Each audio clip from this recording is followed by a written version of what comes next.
If you're interested in learning about the activists who co-founded CORE and helped to organize the 1961 Freedom Riders campaign, then my James Farmer Black History Short is for you. Hi, and thank you for tuning into Noir Histoire. I'm Natasha, and in this episode, I'll be sharing what I've learned about James Farmer. Born on January 12, 1920, died on July 9, 1999, notable activist, nationality, American. James Leonard Farmer Jr. was born in Marshall, Texas, the grandson of a slave. Both of Farmer's parents had had careers in education, but his mother, Pearl, gave up teaching when she got married. His father, James Sr., was a Methodist minister and at the time a professor at Wiley College, a private historically black college. During Farmer's childhood, the family moved to different cities in the South as the elder Farmer relocated for work. With two teaching professionals for parents and at times living on college campuses, Farmer was immersed in learning. He was an intelligent child and diligent student, which led to him skipping multiple grades. At 14, Farmer returned home to Marshall, where he enrolled at Wiley College. With guidance from Melvin B. Tolson, the debate team's coach, he became a valuable addition to the team and gained oratory skills that would serve him well later in life. The formation and story of the debate film were depicted in the 2007 film, The Great Debaters. Farmer completed a bachelor's degree in chemistry at Wiley and then divinity studies at Howard University School of Theology. At Howard, Farmer found another mentor, Howard Thurman, who introduced him to the teachings of Gandhi and his philosophy. By the time America entered World War II in the 1940s, Farmer was a young man and eligible to serve, but refused on the grounds of being a pacifist. He put aside his medical aspirations because he could not handle the sight of blood. And to his father's disappointment, Farmer also put aside joining the Methodist ministry, given the Southern Church's participation in segregation. Instead, he set out on a path to becoming an activist. During much of the 1940s and 1950s, he worked within pacifist and union groups as an organizer. Farmer first became aware of racism when he was a preschooler, and his mother had to explain why they could not go into a store to purchase a beverage like he had seen a white child do.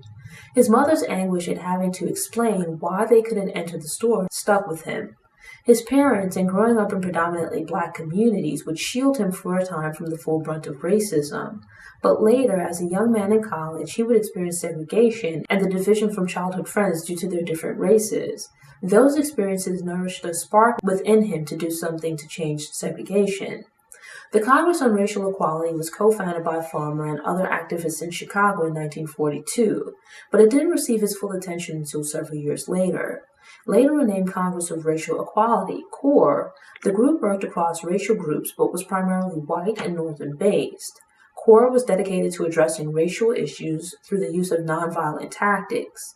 In its infancy, the group organized what was likely one of the first, if not the first, civil rights sit-ins at a Chicago coffee shop in protest of its refusal to serve black customers. By 1961, CORE's membership in the civil rights movement had expanded, and Farmer was hired as the organization's national director.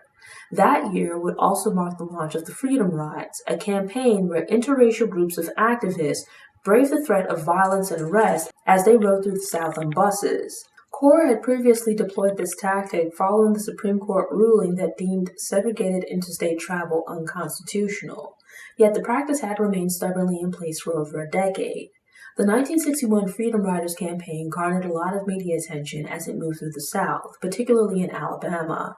Those who wanted to maintain the racist status quo firebombed a bus in Anniston and violently assaulted the activists in Birmingham and Montgomery. U.S. Attorney General Robert Kennedy called on Farmer to halt the campaign in hopes that it would allow the violent response to dissipate. Farmer's father died while the Freedom Rides were taking place, and he had left the campaign at one point to attend the funeral. When the protesters were viciously attacked in his absence, Farmer considered the request to pause the campaign, but the protesters insisted on continuing. Farmer recognized that black people had been living under this brutality and terrorism for generations and couldn't pause or patiently wait for change. When Farmer rejoined the campaign after his father's funeral, he and the other protesters were arrested in Jackson, Mississippi, and jailed for 40 days at Parchman State Penitentiary. This wouldn't be the last or most significant instance of him being detained. In August 1963, Farmer was arrested in Plaquemine, Louisiana, while protesting police brutality. His detainment resulted in Farmer not being able to attend the March on Washington. Instead, he had to be smuggled out of town in a hearse for his protection, as multiple threats had been made on his life. As the civil rights movement began to change in the mid-1960s, Farmer found himself and his focus on integration at odds with the other leaders of CORE. He resigned from his position in 1965 but maintained ties with CORE until a complete break in 1976. After leaving his position at CORE, Farmer worked in government and education. Believing it important for Black people to participate in government, he accepted positions within the Johnson and Nixon administrations, but both proved to be disappointing. Farmer came to regard bureaucracy within the government as making it more effective to push for change from outside the system than within. Farmer wrote 2 books during his life, Freedom When, published in 1965, and Lay Bare the Heart, an autobiography of the Civil Rights Movement, published in 1985. He received many honors and awards, including the Presidential Medal of Freedom. Unfortunately, towards the end of his life, Farmer suffered complications from diabetes, which cost him his vision in both of his legs. On July 9, 1999, James Farmer Jr. died following a heart attack. He'd been married twice in the 1940s. The first ended in divorce, and the second with his wife's death in 1977. Farmer and his second wife, a white woman who was a member of CORE, had a total of 4 children, but 2 died in infancy. Farmer was survived by his 2 remaining daughters.